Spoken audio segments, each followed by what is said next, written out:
Halo Gajah Mada Muda, apa kabarnya nih? Semoga baik-baik aja ya.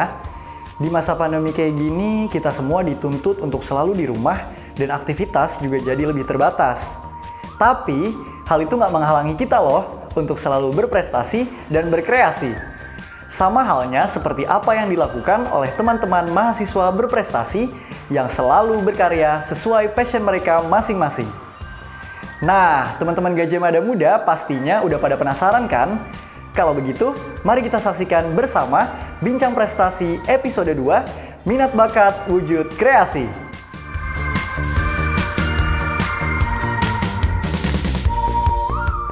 Nama saya Alifa Melanisti, bisa dipanggil Alifa. Saya merupakan mahasiswa berprestasi Fakultas Psikologi.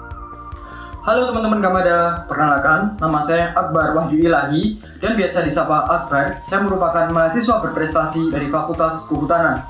Halo teman-teman Gajah Mada Muda, kenalin namaku Aurelio Gunajaya, salah satu mahasiswa Teknologi Industri Pertanian dan kebetulan tahun 2020 kemarin diamanahi menjadi mahasiswa berprestasi Fakultas Teknologi Pertanian. Halo teman-teman Gamada, perkenalkan nama saya Wahyu Nanda dan biasa dipanggil Wahyu. Aku merupakan mahasiswa berprestasi Fakultas Farmasi. Perkenalkan, saya Umu Nur Isnaini, dapat dipanggil Umu, mahasiswa berprestasi Fakultas Peternakan. Halo, perkenalkan, nama saya Narita Deviani. Saya merupakan mahasiswa berprestasi Fakultas Biologi Universitas Gadjah Mada.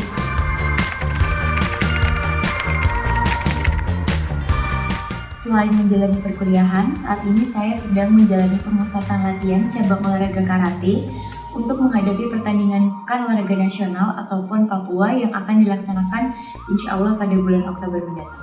Di luar perkuliahan, kesibukan yang saya jalani yakni aktif berorganisasi di unit fotografi UGM, aktif mengikuti kegiatan volunteer, dan aktif juga dalam mengikuti lomba-lomba baik dari skala nasional maupun internasional. Untuk kesibukan, saat ini aku sedang menjadi steering committee di salah satu organisasi di UGM. Dan saat ini aku juga sedang nge-develop social community aku, namanya Amistia Community, teman-teman aku, dan kebetulan aku juga sedang mempersiapkan diri untuk melakukan student exchange di semester ke-7. Sejak awal tahun 2021, saya menjabat sebagai Local Committee Director di ISLC UGM, salah satu organisasi mahasiswa yang bergerak di bidang pertanian. Menjadi pengurus nasional organisasi farmasi terbesar di Indonesia, atau kita bisa sebut ISMA Farsi, mengikuti KKN, menjadi wakil biro R&D di UKM Gama Cendekia, dan menjalani proyek sosial yang bernama Medicave. Nah, ini tujuan sosial proyeknya inilah untuk mengedukasi kesehatan kepada masyarakat. Selain berkuliah dan mempersiapkan diri untuk KKN di periode kedua, saya juga masih aktif di beberapa kegiatan seperti volunteer mengajar sekolah alam UGM dan juga komunitas mahasiswa beasiswa UGM Residence.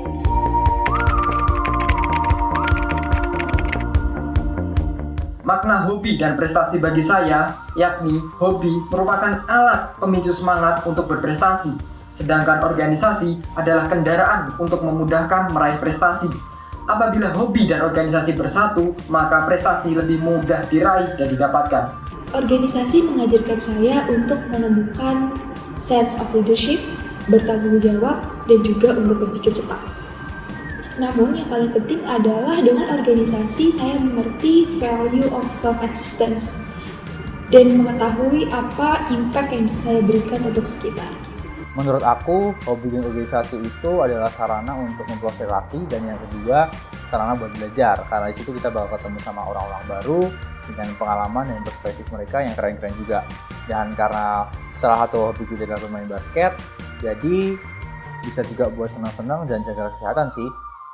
Menjalankan hobi dan berorganisasi bagi saya pribadi adalah satu wadah untuk saya bisa memaksimalkan potensi diri. Hobi saya saat ini adalah membaca buku, di mana membaca buku tentunya banyak manfaatnya untuk saya pribadi, untuk memperluas wawasan saya. Makna hobi yang saya jalani saat ini adalah suatu bentuk upaya untuk menantang diri menjadi lebih baik dan berkembang. Hobi ini juga membuat diri saya menjadi lebih tangguh, percaya diri, mandiri, disiplin, dan memiliki jiwa sportivitas yang tinggi. Untuk sekarang, hal yang aku pelajari di kesibukanku adalah mempelajari tentang project management dan content creating. Dan untuk kesibukanku sebelum-sebelumnya, aku banyak banget belajar tentang leadership, time management, sama teamwork.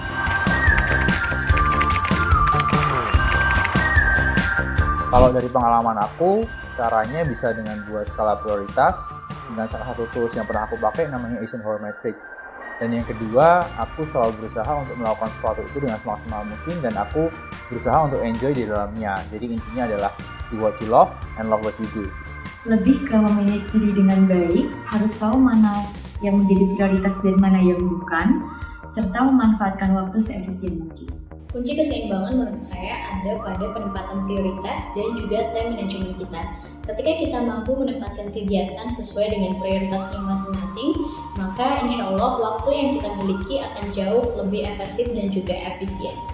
Time management yang ketat, aku biasanya memblok agendaku di Google Calendar dan membuat to-do list maksimal 5 tiap hari. Lalu yang kedua adalah time priority management, biasanya aku mengutamakan kegiatan-kegiatan yang urgent baru yang penting. Dan yang ketiga adalah skill delegasi. Ini penting banget buat kalian yang punya banyak kegiatan yang bikin kalian stres.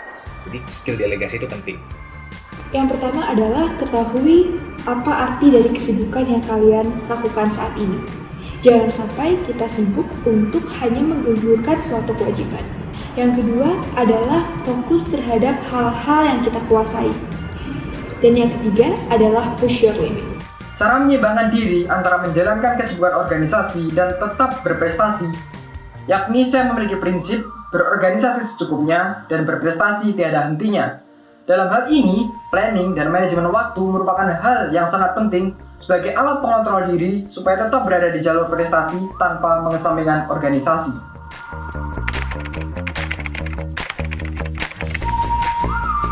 Coping mechanism terbaik menurut saya yakni tidur.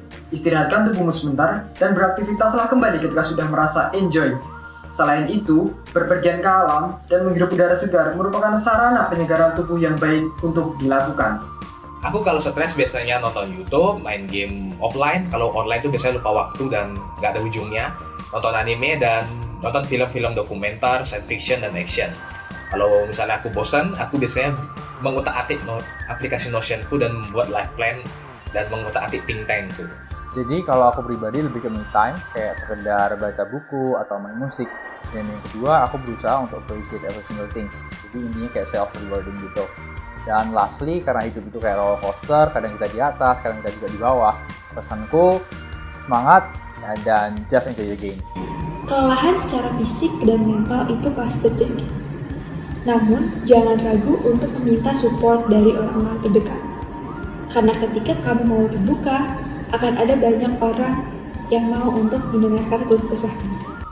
Ketika menghadapi suatu tekanan, saya biasanya meluangkan waktu sejenak untuk bercerita ataupun mendengarkan dengan teman saya. Selain itu, saya juga rutin untuk melakukan journaling atau menulis diary. Mengapresiasi diri, melakukan self-talk, berpikir positif, dan selalu bersyukur dalam segala hal, baik hal yang besar maupun hal sekecil apapun.